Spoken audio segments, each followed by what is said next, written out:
wa ala alihi wa sahbihi wasallam wa ba'd. Kwanza niwapongeze ndugu zangu kwa hichi kikao. Hii ni session nadhani ya 4 sasa hivi, lillahi alhamd.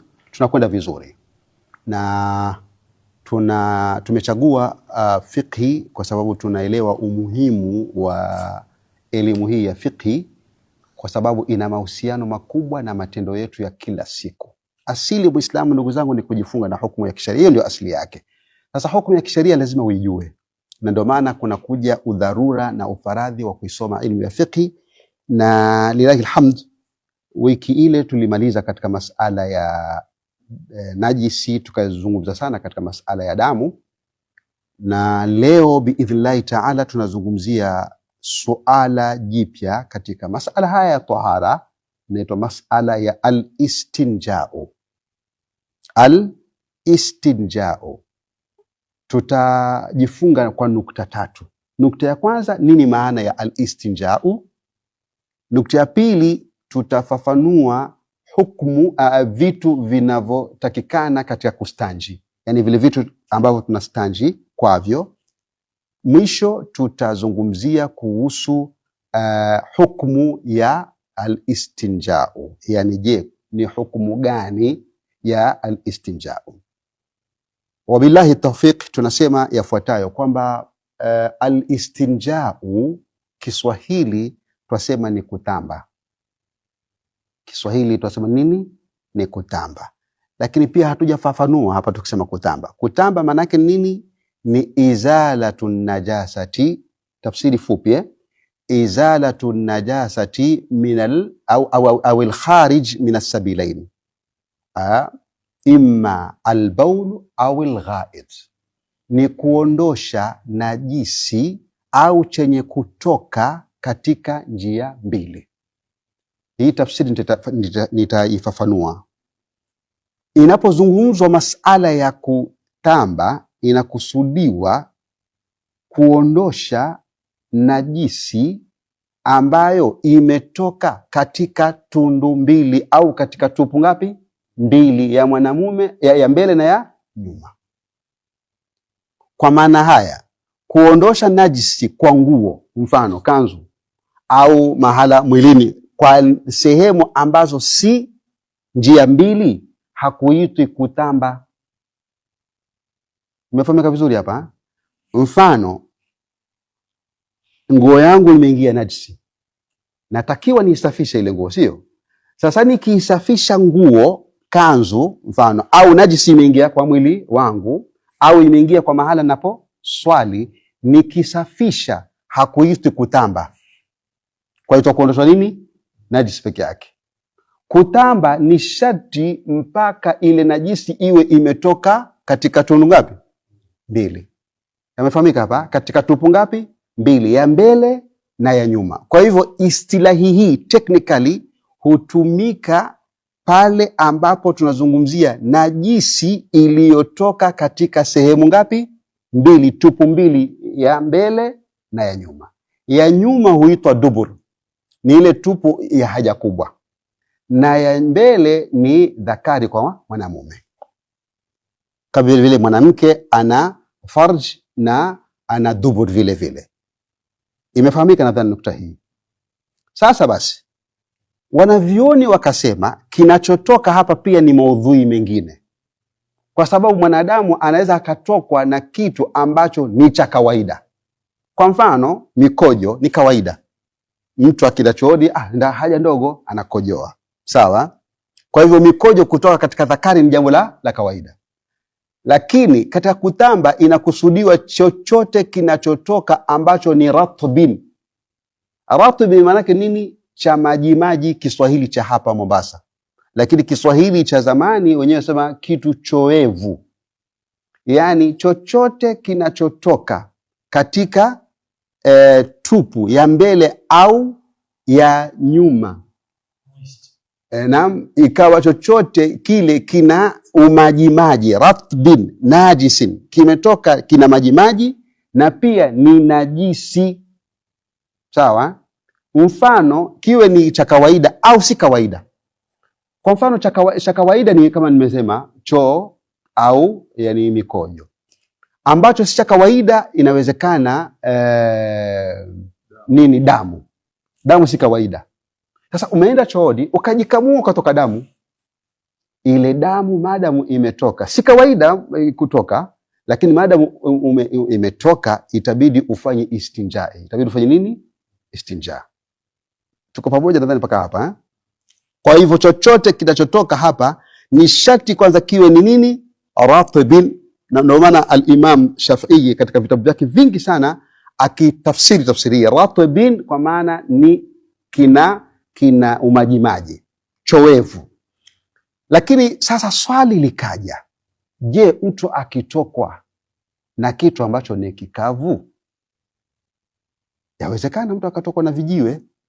Hii wanavyona wamesema anaweza akatoka mtu kijiwe. Kwa mfano kile kijiwe kitaangaliwa, ikiwa kina umajimaji itabidi afanye istinja. Lakini kama hakina maji, yani hakina majimaji, sio istinja kwake, si wajib.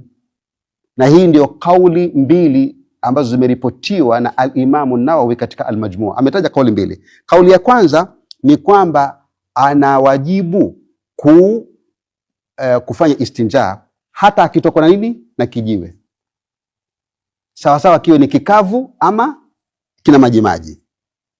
Lakini akasema al-Imam an-Nawawi kwamba kauli inayotegemewa katika madhhabu ya Shafi'i ni kwamba ni kitu chochote kitakachofanya istinja kwa ni wajibu, kiwa ni kikavu hakuna kufanya istinja. Wanasema ni sawa na upepo. Mtu akitokwa na upepo au akijamba yani hawajibiki kufanya nini? Kufanya istinja, isipokuwa labda awe ametoka, kwa sababu pumzi nyingine hutoka zikatoka na kinyesi. Inategemea chakula. Wakati mwingine mtu pengine na mshipa wa tumbo hivi, sasa akijamba labda kukatoka na kitu chochote, kikitoka atabidi afanye. Lakini kama kimetoka tu kijiwe peke yake ambacho hakina umajimaji, kwa madhhabi ya Shafi'i wanasema haya, yani hulazimiki kufanya al-istinja. Yamefahamika hapa? Katika upande huu wa al-istinjao, wanavyuoni wetu wakafanya bidii sana kuhakikisha kwamba mtu anakuwa msafi zaidi. Wakaleta istilahi zifuatazo. Kuna suala inaitwa al-istibra'u. Nini maana istibra?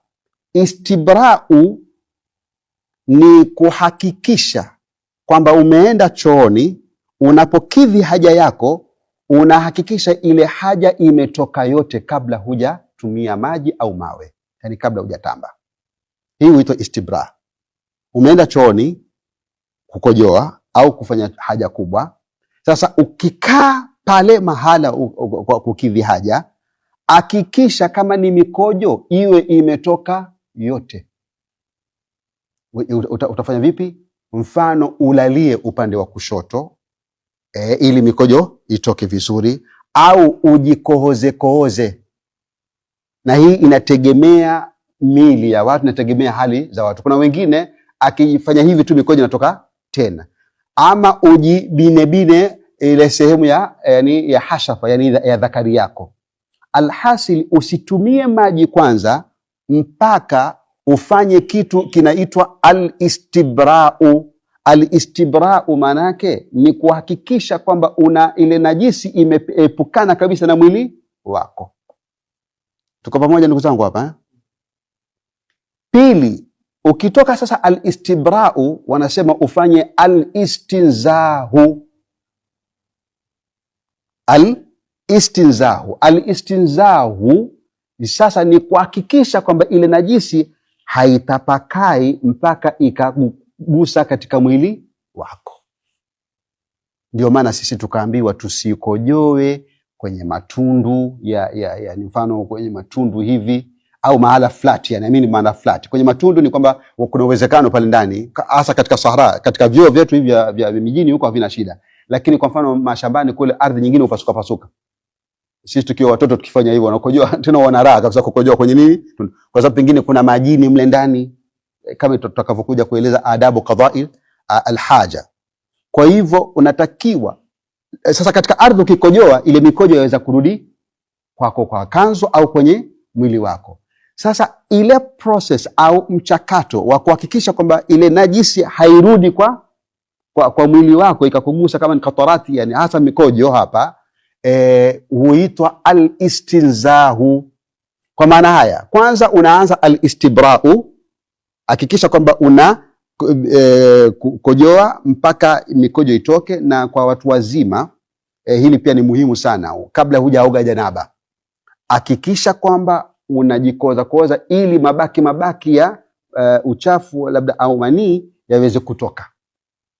Asili manii si uchafu, lakini ni kwamba lazima yatoke, yani ujikoze kwa sababu hubakia ile katika athari ya tendo la ndoa kama hivyo. Kwa hivyo hile swala la kujiweka mbali ili ile athari ya najisi isikurudie katika mwili wako, hususan kama mikojo au madhina mengineyo, hii huitwa al-istinzahu.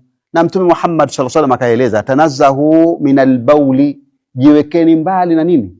Na mikojo. Fa inna amata adhab al-qabri minhu, hakika adhabu nyingi za kaburini zinatokamana na mtu na mikojo, yani hajisitiri akikojoa.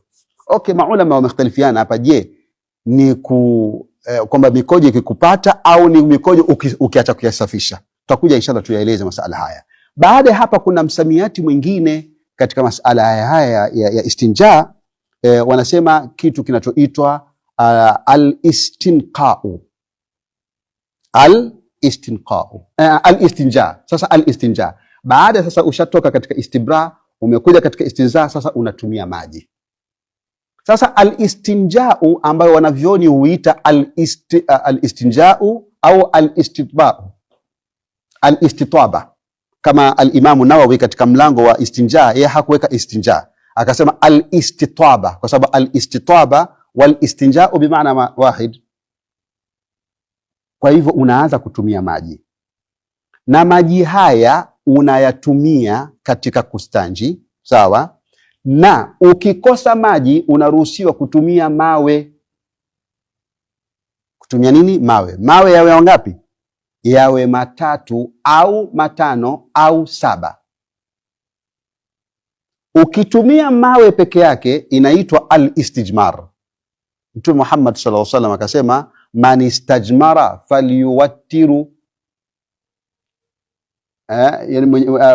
falyutir, yani mwenye kustanji, mwenye kufanya istijmar na afanye witri.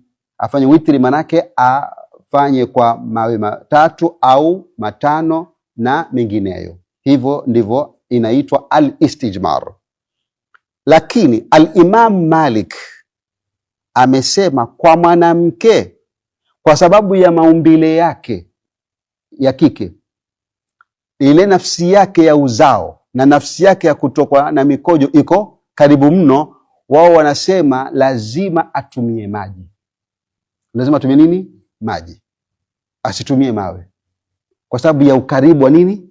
Wa zile sehemu zake za siri ziko karibu. Kwa hivyo atumie nini? Atumie maji moja kwa moja. Kwa akasema ni wajibu atumie maji kwa moja. Lakini sisi wanaume tumepewa nafasi, unaweza ukatumia mawe au ukatumia nini? Maji.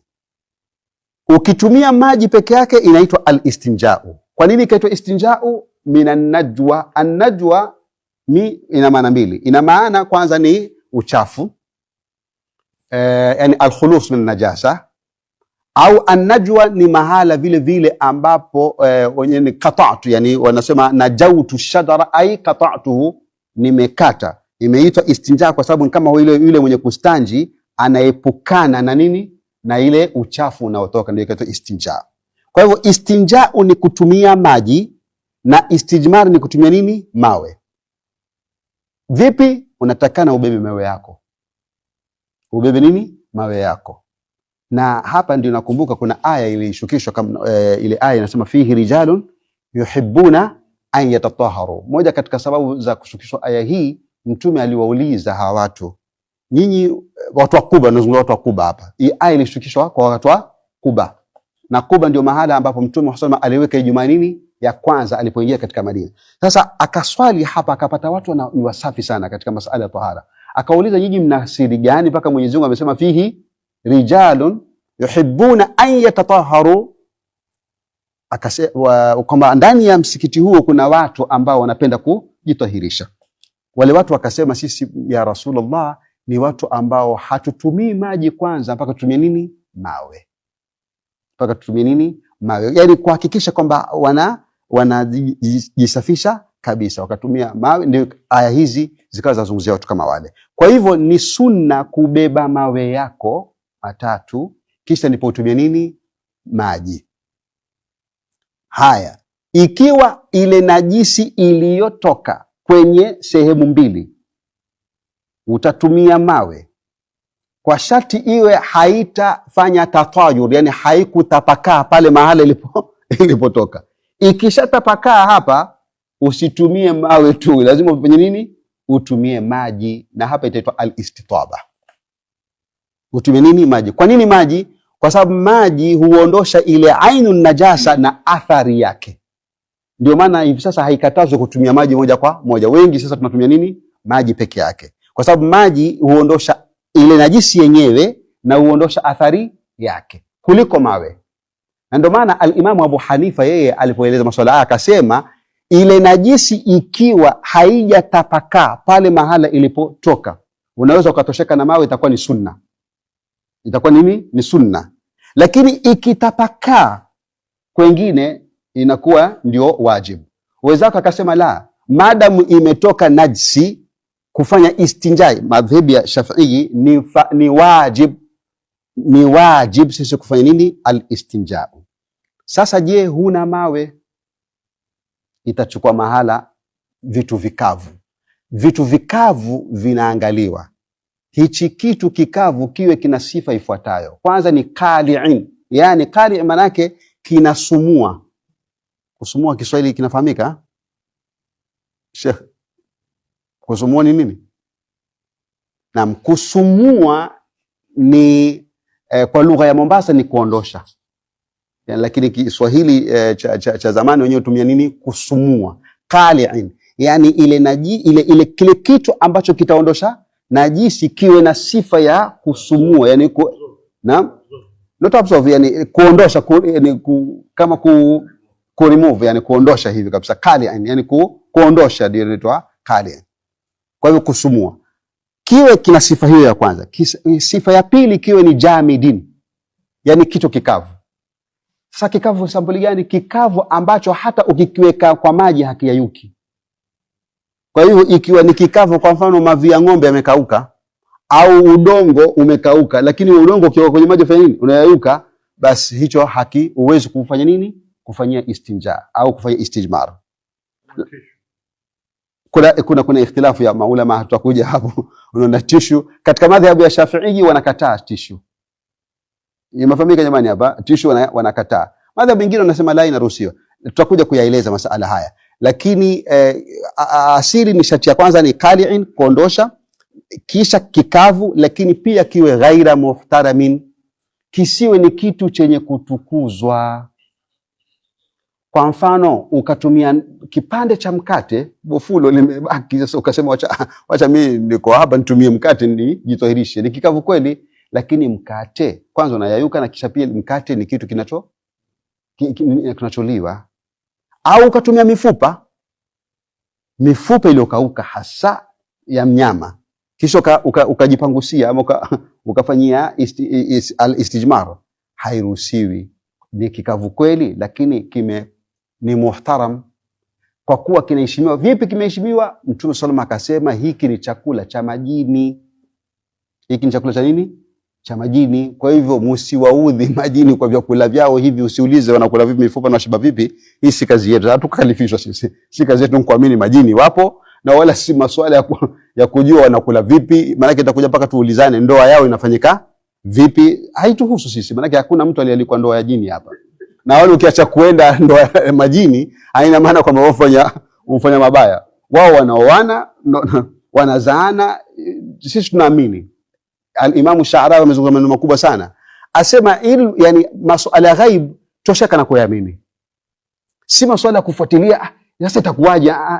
Ndio maana imeitwa ghaib. Ghaib ni jambo ambalo wewe Hulijui, ni lazima uamini moja kwa moja. Tukimalizia tumeeleza maana haya, hukumu yake ambayo tumeieleza kabisa moja kwa moja. Tumesema hukumu ya al-istinjau na istijmaru, hii ni huitwa yote ni wajib. Yote nini? Ni wajib. Na huo ndio msimamo wa maimamu watatu. Msimamo wa maimamu ngapi? Watatu. Al-Imamu Imam Malik na Imam Shafi'i na Imamu Ahmad ibn Hanbal. Sawa, wao wanasema ni wajib. Ima kama alivyoeleza al-Imam Abu Hanifa, anasema yeye ni nini? Ni sunna. Nimalizie kwa kusema kwamba ukizungumza fiqh, ndugu zangu, lazima uzungumze madhhab. Atakaifahamike vizuri hapa. Lakini nini madhhab kwa lugha ya rahisi? Madhhab maana yake ni njia ambayo unaifuata kukufikisha katika kujua hukumu, kisha ujifunge nayo. Sawa, madhhab maana yake ni njia ama utaratibu ambao unaufuata, utaratibu ule ukupelekee pale ambapo unataka kujifunga na nini? Na hukumu ya kisheria. Kwa maana haya, aliyevua hukumu hakuvua hukumu kwa kichwa chake au kwa maoni yake, bali alivua hukumu kwa ufahamu wa kitabu na nini? Na sunna. Kwa sababu kitabu na sunna wakati mwingine hulazimisha watu kutofautiana. Tapiga mfano mwingine tufunge darasa. Mwenyezi Mungu Subhanahu wa Ta'ala anasema katika suratul Maida, ya ayyuhalladhina amanu idha qumtum ila salati faghsilu wujuhakum, enyi waislamu mnapotaka kuswali osheni nyuso zenu. Tuko pamoja hapa? Natoja maswala ya uso kuoshwa ni faradhi. Wa aidiakum ila almarafiq, na muoshe mikono yenu mpaka kwenye marafiq. Marafiq ni hizi kongo mbili hapa. Sasa ikaja aya wamsahu biruusikum, na pakeni vichwa vyenu. Vichwa vioshwe, watu wanapaka. Sasa kasheshe kwa lugha leo ipo katika aya inayofuata, wamsahu biruusikum wa arjulakum. Hapa Imam Shafi akasema mimi lazima nisome wa arjulakum. Tunafahamu sasa, nisome kwa wa arjulakum. Akasema mimi nitatia fataha hii wa arjula, hii lam, kwa sababu hii arjulakum itafuata ile hukumu ya kwanza ya kufanya nini? Kuosha. Very good, ushanipata? Kwa hivyo kwa Imam Shafi akatoa hukumu kwamba kinachokusudiwa katika aya hii ni kuosha nini? Miguu. Ametumia Qur'ani, ametumia wazo wake, ametumia Qur'ani. Kwa hivyo dhehebu ni kutumia nini? Maana unavua hukumu kwa mujibu wa ile Qur'ani. Sasa Qur'an, wengine wakasema la, Imam Shafi wewe umepitwa. Mwenyezi Mungu hapa anasema wamsahu biruusikum wa arjuli. Ile lamu inaweka nini? Wanasema lamu hapa lazima iwe nini? Kasra, kwa sababu kuna sababu ya kasra hapa na ni ba. Kwa hawa waliosema sasa wa arjuli kum, hapa ikawa wanasema tunapaka miguu. Angalieni sasa hukumu ni ngapi? Wametumia aya nini? Haya ndio madhehebu. Ushafahamu? So madhehebu si lazima yaandikwe kwa madhehebu maana yake ni kutoa ile hukumu kwa mujibu wa ile aya. Sasa katika utoaji wa hukumu pale, Najim akafahamu hivi kwa sababu asili ile neno lenyewe liko hivyo, na Ibrahim hapa akafahamu vingine. Mfano wa mwisho, kuna mifano mingi. Mfano wa mwisho ni mfano wa masala ya hedhi. Mwenyezi Mungu anasema katika sura al-Baqara, wal mutallaqatu yatarabbasna bi anfusihinna thalathata qurui, na wanawake walioachwa wanapaswa kujisubirisha kwa majumba yao thalathata qurui, qurui 3. Sasa qurui ni nini? Wanavyoni wote wanaposoma hii aya hawabadilishi kabisa, wanasoma vile vile qurui. Hakuna yasema karui wala kirui, wanasema qurui. Lakini Qur'ani hapa wanavyoni wakaiangalia aya. Al-Imam Abu Hanifa akasema qurui vile vile mimi nitafasiri hedhi mpaka amalize hedhi 3. Kwa maana haya wakasema mwanamke lau atatalikiwa yupo katika tahara, maanake kisheria huruhusiwi kumtaliki mwanamke ikiwa yupo katika tahara uliomwingilia. Talaka itapita, umemwacha mwanamke lakini umemwingilia, yani kwa mfano umemwingilia mwanamke kisha kumwacha, yupo katika tahara, taban ile talaka imepita lakini umepata dhambi kwa sababu inatoa talaka ya bid'a. Mwanamke ukitaka kumwacha ni umwache katika tahara ambayo huja muingilia. Sasa qurui al-Imam Abu Hanifa al-A'zam akafasiri kwamba ni nini? Ni hedhi. Imam Shafi'i akasema la, mimi sifasiri qurui kwa maana ya hedhi, nafasiri qurui kwa maana ya kipindi cha tahara. Hizi hukumu mbili zote zimevuliwa kutoka kwa nini? Kwa Qur'an. Sawa? Sasa zikaleta athari katika hukumu. Kuna yule aliyesema sasa kwamba mwanamke itabidi uwe wa hedhi 3, atachelewa zaidi. Kwa sababu itabidi lao ameachwa kwa tahara ambayo hajaingiliwa, ni mpaka aanze hedhi yake itoke, atahesabu ya kwanza. Kisha atahirike, aingie hedhi ya pili. Kisha atahirike, aingie hedhi ya 3. Kwa Imam Abu Hanifa sasa itakuwa mwanamke itabidi akae sana kuliko Imam Shafi'i. Kwa hiyo ile period ya the waiting period ikawa inatofautika kwa sababu ya tamko la qurui lenyewe katika lugha ya Kiarabu lina nafasi ya mwanya, yani lina mwanya wa tafsiri zaidi ya moja. Kwa maana haya madhehebu yote yalifuata sheria. Wala tukifuata madhehebu watuambii tunafuata watu. Tunafuata sheria aliyoifahamu Shafi'i, alivyoifahamu nani? Abu Hanifa. أقول قولي هذا استغفر الله لي ولكم فاستغفروه إنه هو الغفور الرحيم وهو البر الكريم.